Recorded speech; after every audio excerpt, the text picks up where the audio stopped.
I'm Marcus Smith, and this is Constant Wonder. Thanks for joining us in an ongoing quest to find the awe and wonder that await each of us every day and all around. Awe can be found in all creation, human or wild, vast or small, in spiritual encounters that move us beyond words.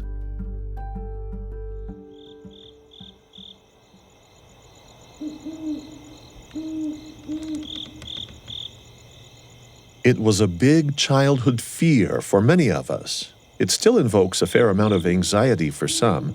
I'm talking about darkness. Has there ever been a time when you walked back to your home or car in the dark and almost subconsciously picked up the pace? Some people find it exhilarating to confront the secrets of the dark, but for others, the night can trigger a sense of panic. Years ago, I heard a story about a little boy who had gotten lost in some woodlands, and when someone found him, the search and rescue member didn't just grab the boy and swoop him up and take him off. Instead, he asked the boy to describe what his experience had been like. And so then, to the best of his ability, he tried to explain to the boy what he had encountered in those nights that he'd been alone, because he knew that he'd been lost for a few days and a few nights.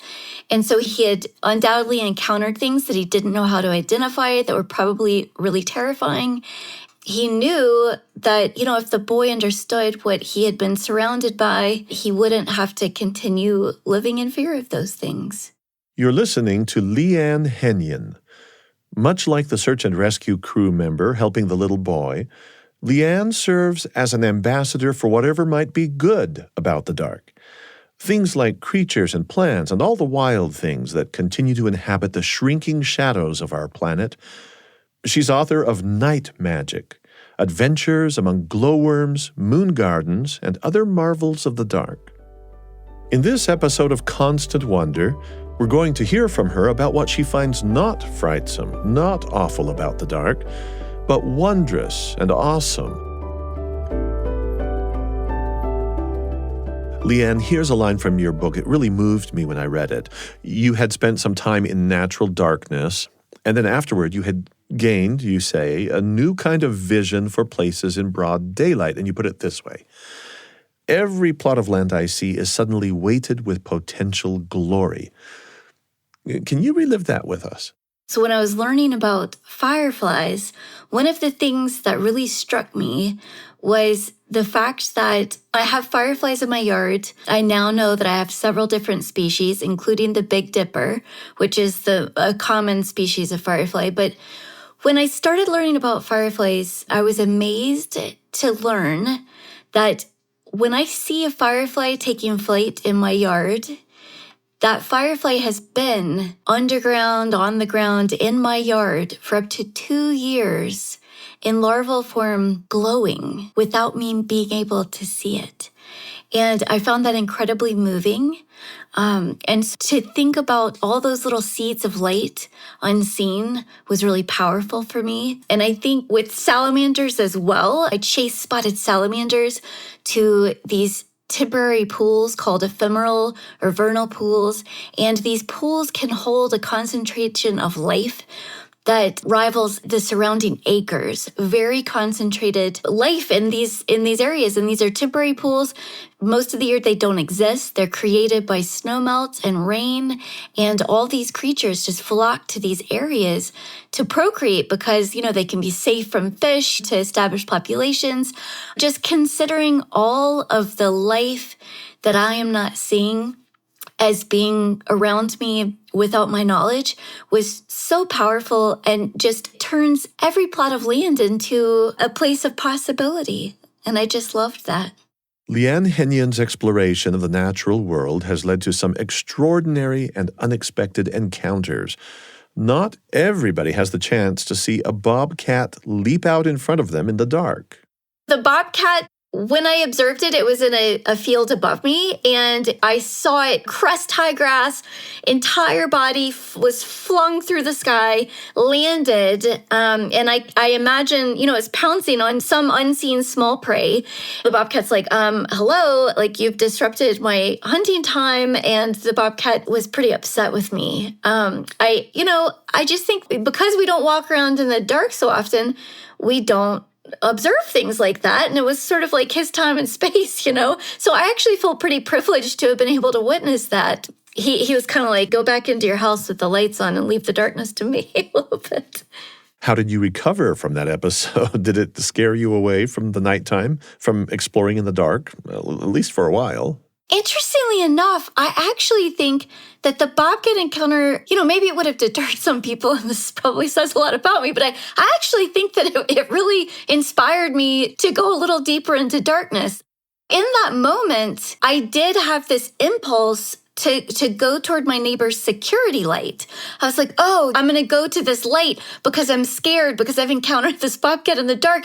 And it really helps me start to contemplate and understand that light itself does not offer safety.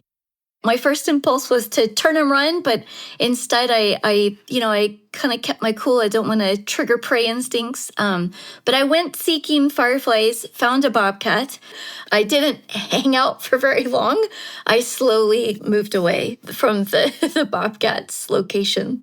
So you didn't plan to encounter a bobcat that night, but you were planning something, or at least hoping for something, with some sort of a purpose connected with fireflies. Seeing, observing, learning more about them. I had just been introduced to this concept that, fireflies, we think of them as, I don't know, previously I'd thought of them just as kind of just a singular species. I hadn't really considered all the different species and how each species has its own language with types of blinks. And also, I live in Southern Appalachia, and we have what's known as a blue ghost firefly, which is a neon blue firefly that stays continuously lit for 60 seconds at a time. So they look like little fairies. So I was really excited to see what fireflies I could find in my neighborhood, and I encountered a bobcat who was hunting and did in the end hiss right at me. And I will say this isn't my first encounter with a bobcat. I have seen a few in my lifetime. This was my most interactive experience with the bobcat. That night I was looking for small stuff, and I found something large. And sometimes I went looking for things like fireflies, and I found even smaller wonders, including glowworms. So fungus gnat larvae that glows neon blue, lives in Southern Appalachia. I didn't previously know that this region was home to glowworms, but ultimately I did find roadsides that were just covered in glowworms that really look like blue stars just scattered along the ground. And, we think of darkness as shrouding things, but over and over again, I found that darkness was actually revealing things to me.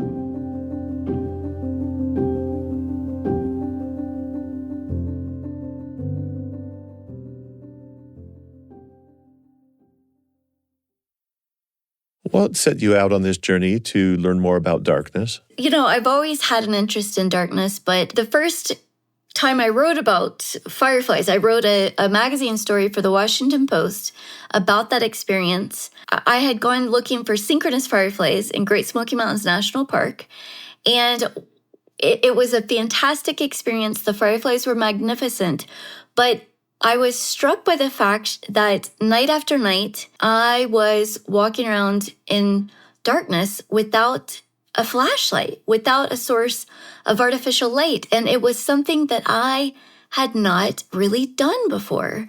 And so the darkness itself really felt like solace. It was a really restorative experience to walk in the dark. But in that process, I learned a lot about light pollution. Artificial light disrupts owls, glowworms, moths, bats, pretty much everything that I went seeking, and humans. It disrupts humans. And when I published that story, a lot of readers started reaching out to me, and they were saying things like, I read this story and it inspired me to turn off my porch lights. And I was like, wow, this story has inspired someone to change a habit, to take an action. And it wasn't because I was saying, oh, light pollution contributes to mood disorders, cancer rates, it disrupts all of these animals' cycles. No, it was because people got curious to see what might be in their yards, to experience the darkness of their own yards. And again, it's such a countercultural notion to think of darkness as having something to offer and darkness as having something to teach.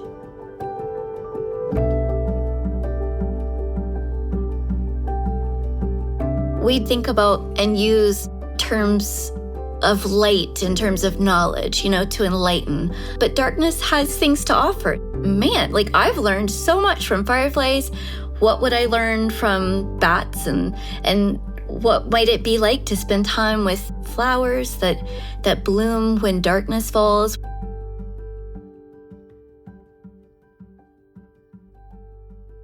Night Magic, your book, it takes us to places that you have explored in the dark, and you've spent a fair amount of time in what many of us would consider to be improbable places, for daytime nature exploration at least, because some of the locations you mention in your book, they seem completely ordinary. No creatures there anywhere to be seen, but then after dark, they transform into wildlife hotspots. And it was at one of these improbable places where you joined a brigade of people who were carrying salamanders across the road. I've heard of people carrying turtles across the road, but coming to the rescue of salamander populations, that's a whole new thing to me. One of the popular spots in my home county is near a gun range. So there's a mountainside that has escaped development, and salamanders just flow out of this mountain. In breeding seasons, spotted salamanders only come out a couple weeks in spring. So they really spend most of their lives underground in darkness. And we really don't know that much about their day-to-day, night-to-night lives. But they do come out just for this short period of time. And in these corridors, yes, like if there are roads blocking that migration path, there are often people who will go out and have, salamander brigade nights where they're making sure that the salamanders can safely cross to get to the ephemeral pools, which is where they breed.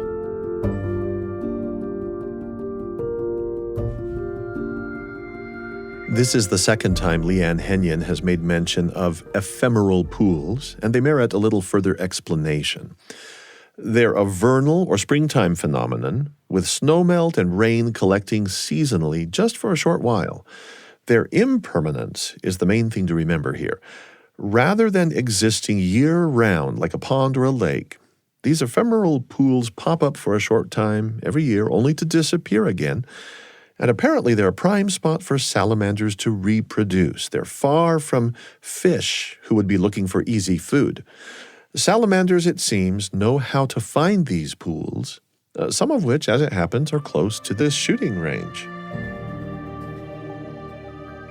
Tell me about the spirit of the people that you were with that night, or those nights looking for salamanders. They're an interesting breed themselves. Yes. People who get excited about salamanders are interesting people. People who are willing to go out of their regular nightly activities. So there are big nights where you could have hundreds of salamanders moving, and other nights where you might just only have a few.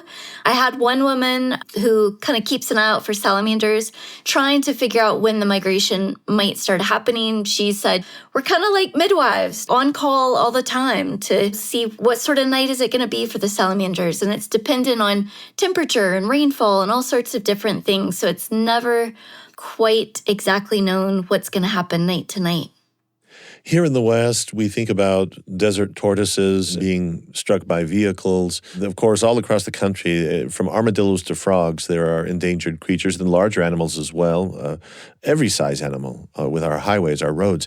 Did you get involved in saving salamanders yourself? Did you pick any up? I did pick up a few salamanders.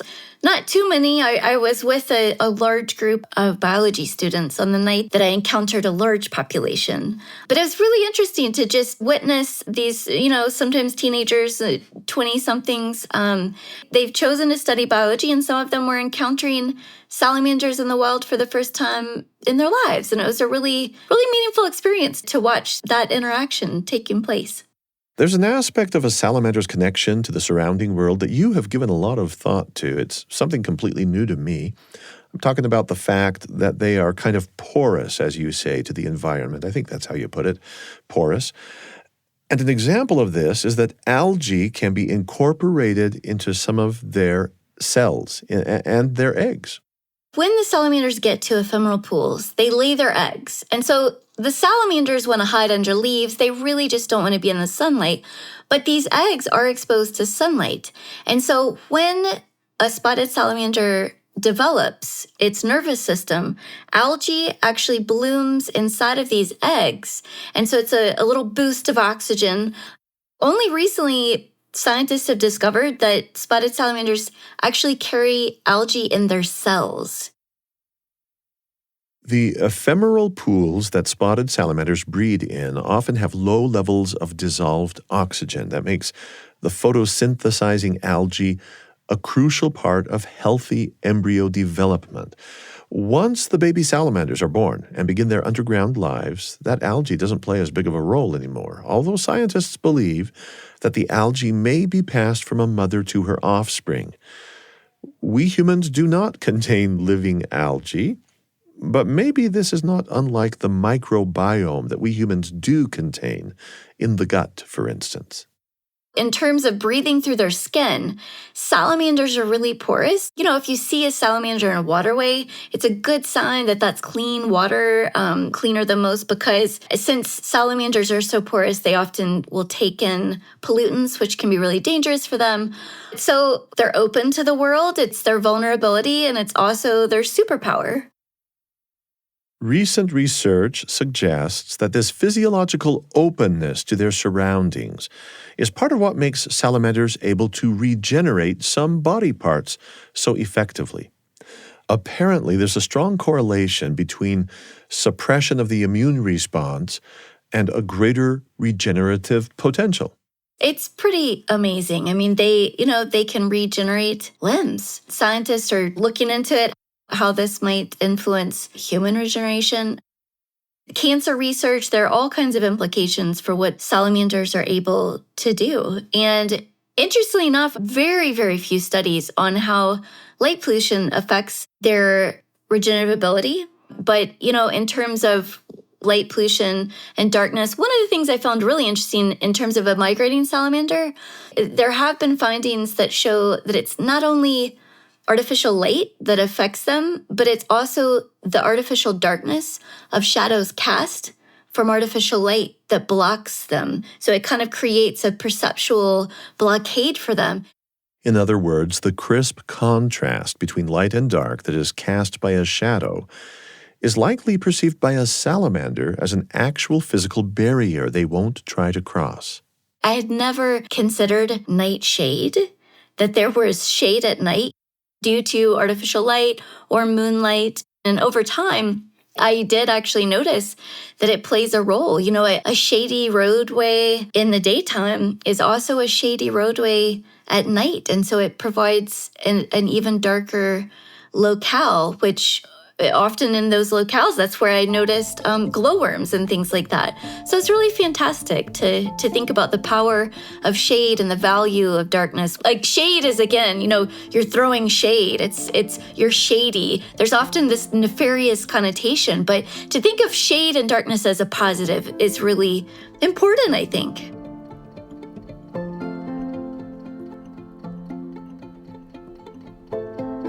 Several times now, Leigh Ann, I've heard you say, even in my own neighborhood. And this reminds me of glowworms and your initial thought that, they're way off in caves in New Zealand somewhere, and then you find them locally.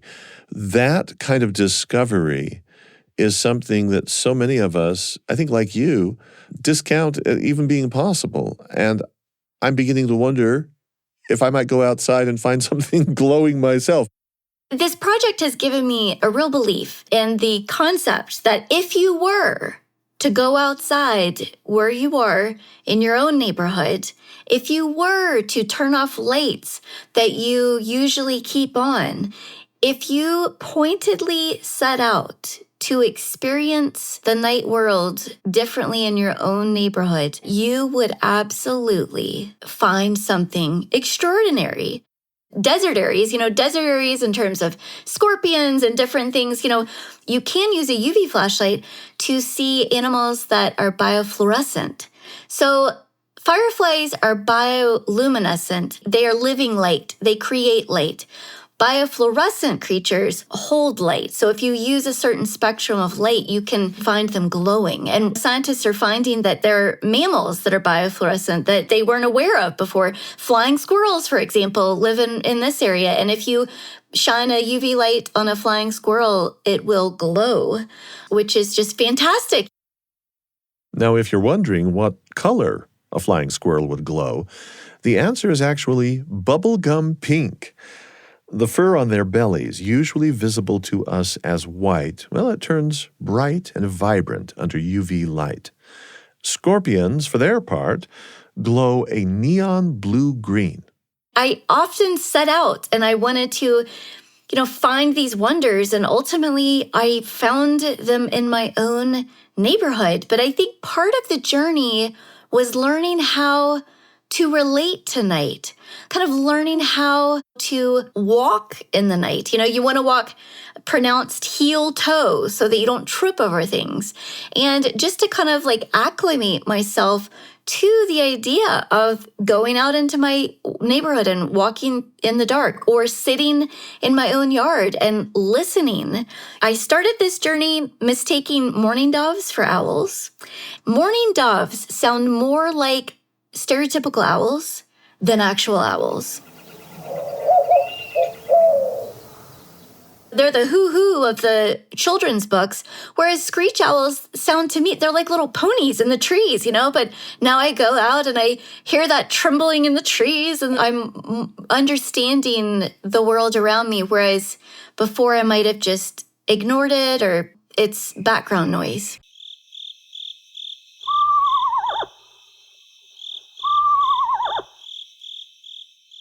It's perfectly human for us to become so habituated to daytime natural wonders that they become peripheral.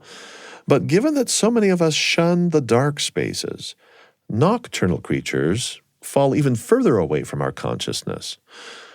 It's striking to think, for instance, how papillons de nuit can be all but forgotten. Well, that's a French expression meaning butterflies of the night. I'm talking about moths. A lot of these nocturnal creatures really get a bad rap. And moths, yes, moths are a great example. People love butterflies. But if you ask people if they love moths, oh, no, not usually. There's a little bit of a pushback sometimes. But moths outnumber butterfly species, vastly outnumber butterfly species. They are incredibly undervalued as nocturnal pollinators. Some scientists would argue that they are more important pollinators than bees. So I don't want to get into the fray of that. But I think that the landscapes that we appreciate in daylight, a lot of those landscapes are made possible because of the work that these moths are doing at night. And I also think there's a perception of moths as just dull and drab, and they want to come and eat your clothes and your closet. But there are so many gorgeous moth species, just incredibly colorful, giant and tiny. They're just gorgeous. You've got to tell us the story then of your son and the moth that he found. It was shortly before you went to Ohio to be in attendance at the Mothapalooza Festival. I love saying that, Mothapalooza. You both had a chance, or rather chose, to observe a moth right up close for several days. We hear a lot about birders, but we don't hear all that much about mothers. Mothers go mothing just like birders go birding. So I was headed to this festival, and right before I set out, my son had found this cecropian moth. He's like, I found a butterfly today. And then he's like, actually, maybe it was a moth. So I said, where did you find it? And so he showed me, and we went out. It's as large as my two hands put together, just this gorgeous moth, looks kind of like mottled rabbit fur and these orange markings and stripes and half moons on its wings. gorgeous moth. We thought that this moth was dead. We carried it into our house, set it on the kitchen counter, and it was not dead. So it had just a little bit of life left in it. And it raised its wings gently, and we could not believe it. But this is the story of how I ended up sitting and spending time with a dying moth just before I headed out to Mothapalooza, the celebration of moth life. Now, it wasn't able to fly, not even really move around from where it was. It could just barely raise its wings a little bit. And you've written that when you realized that the Cecropia moth was dying, your first thought was to find it something to eat. But that turned out to be impossible for a good reason. Right, because they have no mouths. At that stage in their life are just procreating, and that is that. To not be able to offer anything was really hard. He had found this moth in an area of extreme light pollution. So it was in a parking lot with heavy lighting. And so ultimately, what I realized was that I was able to offer this dying moth natural darkness, which it had not been able to find. And so it was to think of darkness as a gift and darkness as a place of solace was also, an unusual way to think about darkness, but that's what it became. It lived 10 days in your home. And you say it brought you to see some things with completely new eyes, maybe something that we could call a sympathetic response. You were using your own eyes that were now more sensitive to the impact of light in behalf of this moth. You were calibrating what might be most natural for this animal. We had this moth on our kitchen counter until ultimately we decided that was probably not the best place to keep it. I brought the moth into my office and set it on my desk, on my printer, and that's really where I spent time with it. It was a place that I was really familiar with, and spending time with this moth really helped me become more aware of the light from my computer screen. I wasn't so worried when it was illuminating my world, but, all of a sudden to have the moth there, it helped me start paying attention to lights in my office. And occasionally, if I would wave my hand or breathe heavily in that direction, it would lift a wing to let me know that it was still alive. But I really started paying attention to cycles of light and dark in my office, blinds that were open, lights that were on. I just started becoming acutely aware of all of that, thanks to my companion. So after you began adjusting light in that office for the sake of the moth, and were more sympathetic in this way, how did you know when the Cecropia had died? Sometimes I would blow a little bit on the moth to just see if it was still alive, and then ultimately one day it did not respond. So we had kind of had a call and response relationship, and the moth did not respond. Yeah. Interestingly enough, that section of the book, people have told me that section has made them cry and tear up over the death of this moth. And so it's wild to me, we think about moths. Again, this is something to get rid of. Look up moths online. Some of the first things that'll come up are like how to kill moths, how to get rid of moths. And so here we have this story where people are moved over the death of a single moth. You're listening to Leigh Ann Henion. She is author of Night Magic, Adventures Among Glowworms, Moon Gardens, and Other Marvels of the Dark. Chatting with her about moths led to what should have been an obvious question, but for me wasn't, until she brought it up. How would you even locate a moth without the usual trick of luring them in with artificial light? Leigh Ann Henion knows the secret. I'm Marcus Smith, and you're listening to Constant Wonder.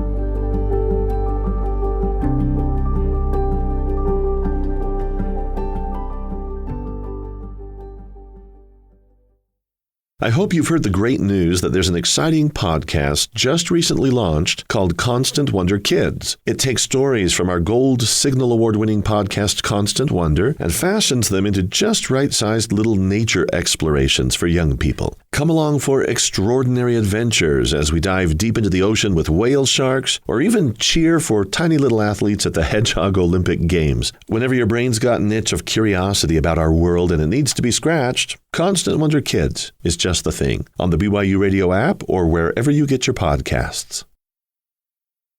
So now I'm actually suddenly very intrigued by moth hunting, or mothing, I guess I should call it. Not just chancing to see them, but I'd like to be a little bit smarter about it. I mean, I know that I've occasionally seen them by sheer luck, just on some evening now and then. But to be honest, though, for me, it's never been in total darkness. Well, you could begin by finding nocturnal blooming flowers. Some of the most fantastic experiences that I've had with moths is around flowers that open at dusk. Oftentimes we encounter moths when they're at a porch light and they're throwing themselves against this porch light because they are completely disoriented. And we see them in their disorientation, and then we feel disoriented because they're flailing around, and it just creates a terrible interaction. But if you're in a situation where you're around nocturnal blooming flowers, for instance, primrose, so an evening primrose, and you're able to be there in lowering light as the moths are coming to the flowers, as the flowers are just opening. If you're able to witness a moth in that situation, it's a serene experience. It's beautiful because to witness a moth in those low light situations is to witness a moth in its natural habitat. And that is something that we do not usually get to do with moths, We get to witness butterflies in their natural habitat among flowers, but we think of moths as banging themselves against light bulbs Right. rather than gently approaching these flowers. Leigh Ann, it just so happens that I have dozens and dozens of evening primroses in my front yard. And I can't tell you how many times at dusk I've been with people who have dropped by and they say, well, there goes a hummingbird. And I say, no, that's not a hummingbird. And they, yes, it is. No, it's not. We get one of those tussles. And, but what I'm talking about is sometimes called a hawk moth or a sphinx moth. And yes, you taught me that there are maybe only a few types of creatures that can hover while gathering nectar. That's a stunning thing. So hawk moths, those wings can really move. They're like helicopter blades. I actually have a friend who she has nocturnal blooming flowers, and she just didn't spend time out in her garden at night. She just hadn't been out there. And, I told her about hawk moths, and she got in touch with me. She said, I went out and I found one almost immediately. And she was like almost in tears. And I was like, why? Why are you so emotional over this? And she said, because they were there the whole time. So I think just the idea that all this wonder has been out there, in darkness the whole time, it's fantastic. Your friends who come over, they see these hummingbird moths, and maybe once they believe you that these are moths and not hummingbirds, maybe they start noticing them more often. Once you start noticing them, it's glorious. Could you tell me a little bit more about Amy and the moon garden? The whole idea, as I understand it, is you plant stuff that's useful and attractive for moths as pollinators, but then also the flowers are reflective of moonlight. Yes, so oftentimes people will plant white flowers or flowers like lamb's ear that have a kind of a fuzzy silvery tone when they catch a little bit of light. Amy, she contacted me because she realized that she had accidentally planted a moon garden. And I was, how do you accidentally plant a moon garden? Well, she lives in a house. It's one of the oldest houses in the county, well over 100 years old. And when she planted her garden, she planted things that the original inhabitants of her house would have planted. And the key to this is that, the original inhabitants of her home were living there pre-electricity. And so they had planted this garden to enjoy in the evening. They would have gone out there to watch flowers slowly bloom at dusk, to appreciate the floral scents that rise around the same time. And so as a historically accurate resident, she had planted a moon garden, which then we were able to enjoy together. She was gracious enough to have me over to spend time there. And, some people, this might be akin to watching grass grow. Not that exciting. To me, it truly really was just a gloriously beautiful, meditative way of engaging with a time of day or night that I typically don't, in a really sensory rich way. Now, on that visit, there's this whole group of unexpected creatures. They show up, they decide they want some good company too on this quiet evening. And so you end up with more than just a meditative experience. There were some ominous callers roundabout too. There was a committee of vultures in one of her trees.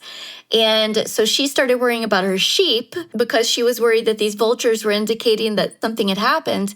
Ultimately, the sheep were fine, but we did have some close encounters with vultures. But she realized that it was calving season and her neighbors have a cattle farm. And so we think that the vultures were actually there because they were going to consume the afterbirth, which they would then use to support their own lives, their own offspring. So it's a real flip on things, you know. We went looking for death. We found new life.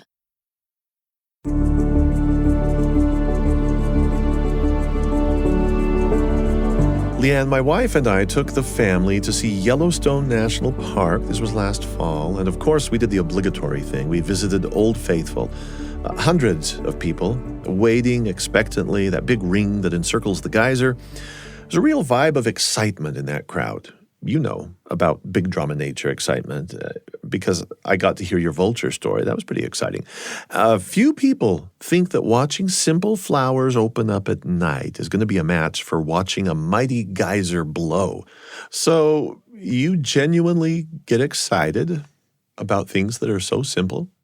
I'm a PR agent for bats and a travel agent for evening primrose because you don't have to go very far, okay? That's my first selling point. They'll just grow in drainage ditches sometimes, around where I am.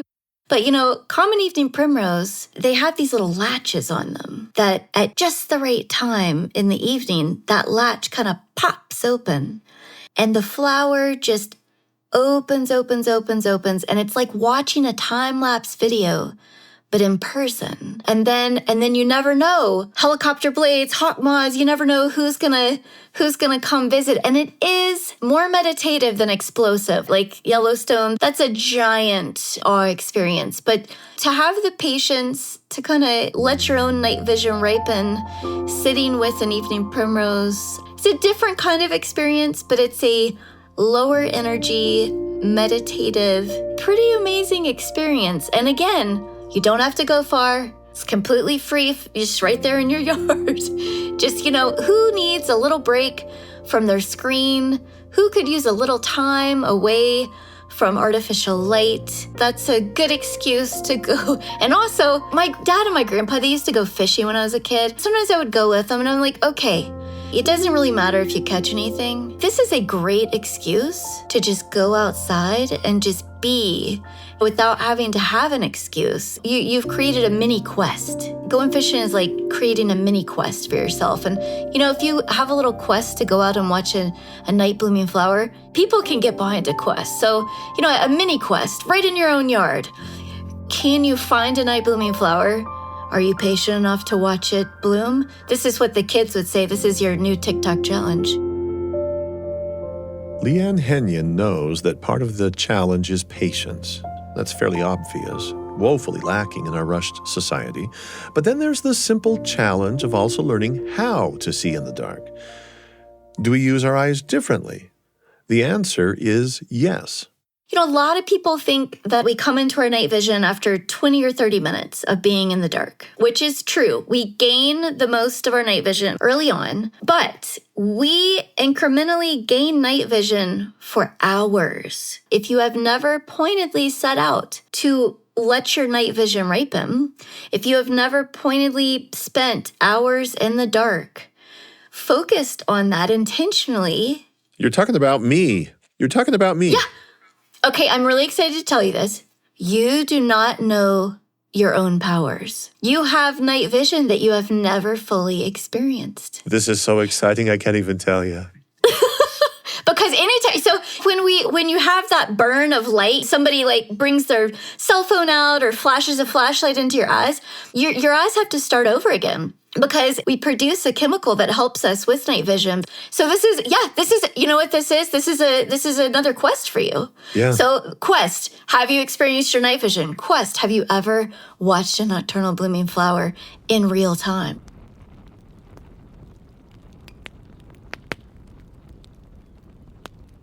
I want to bring up fire now, Leigh Ann, because that was, for me, a somewhat surprising element of the night. I didn't expect it. Well, the book title didn't really tip me off that it was going to be in here. Even though fire pierces darkness, does away with darkness, I guess it's fair to include it as a kind of night magic, too. We have considered with you artificial light sources, cell phones, flashlights, light pollution from outdoor lighting. I'm thinking about how all of these have switches that we flip to generate instant light. The nighttime experienced with fire, well, that's a very different kind of human story. It became a way for me to think about humans, right? Chapter after chapter, I'm like exploring firefly habitat. I'm chasing salamanders. I'm spending time with an owl family. I'm looking for glowworms. I'm out walking the forest looking for foxfire, glowing mushrooms, bioluminescent mushrooms. But the last species that I really focus on is humans. How do you explore the human relationship to darkness? I just decided to explore it by exploring the human relationship to light. I decided to trace the origins of artificial light back to their beginnings by learning how to make fire with sticks in my bare hands. So I learned how to make fire with a bow drill, a friction fire, and it was incredibly meaningful for me. It was impactful beyond what I could have imagined in the beginning. It made me acutely aware of the energy that it takes to create light. And I started to recognize we are amazed by fireflies because they can make light inside of their bodies. But if other animals studied us the way that we study them, they would be amazed that we can make light outside of ours because we are the only light-making animal and fire-making animal in this sense. You know, after that experience, it really reshaped the way that I use lights in my house. So when the sun sets and the sky goes amber and orange and red with these long wavelength light spectra, the inside of my house mirrors that. You know, I have amber bulbs and red bulbs. When it comes close to bedtime, when the light lowers outside, I lower the lights inside of my house. Whereas previous to this, it was like high noon in here, all times of the night, basically up until bedtime, because we do live in the electrified world and we think light on, light off, switch down, switch up. But in nature, light eases. It eases in the morning. It eases in the evening. And so getting to know darkness and thinking about my relationship to light has really just helped me ease into a different temporal understanding of my own environment.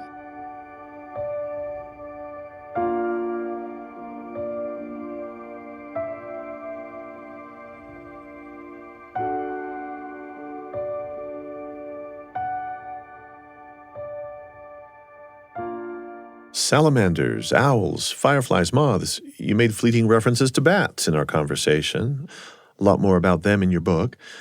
And of course, there's always the occasional bobcat that might cross your path. Given your personal encounters with hidden treasures in nature, I would really enjoy hearing how your pursuit of night magic has changed you. Because our podcast isn't just about beautiful surprises that we call wonder. It's also about wonder as our own inner response. I think that being in darkness in general is helpful for mindfulness, whether you're, walking along a forested path and you're needing to pay attention to every step so that you can continue on, or if it's making you sit on a log and wait for your eyes to adjust. Spending time with these creatures has taught me to be more patient. Life always has unknowns, and it's hard sometimes to remember that the unknown can harbor terrors, just like darkness, but the unknown can also bring wonders yet unimaginable. And I think that that is something that I'm continually trying to remember. And I feel like befriending darkness in that sense and remembering that positive side of the unknown has been really helpful.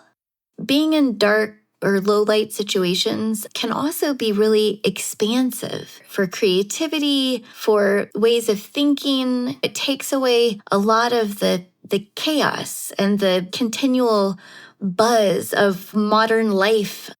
My world, in a sense, has expanded because my known world has doubled. I know the daylit world, and I also have become familiar with the night world. And in a time where it seems like there isn't much left to discover, I've discovered an entire new half of the world, which has really been fantastic.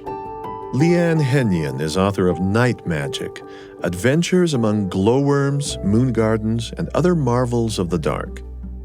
This episode was produced by Eric Schultzka, Mamie Teeples, and me, sound designed by James Call. If you enjoy what you've been hearing, please take a moment to leave a glowing review. I just couldn't help myself there. On Apple, or maybe 5 stars, whatever platform you listen from. I'm Marcus Smith.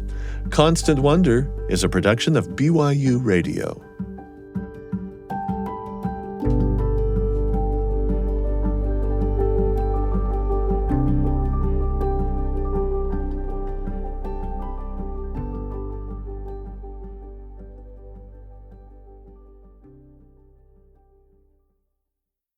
I want to recommend another BYU Radio podcast that I think you'll really enjoy. It's called Uncomfy, Sticking with Moments That Challenge Us. It's brand new and it has video as well as audio. If you're someone who wants to engage with others on important topics, but you're not sure just how, or maybe you're burned out on social media and you wish you could bring some humanity back into discussions in real life, maybe still online, maybe not, well then Uncomfy is for you. You're going to hear real people describing challenging moments when they decided to stick with the discomfort, and in the process, they found some community healing or learned how to talk about what matters to them or simply discovered greater empathy in their relationships with others. And you can do it too.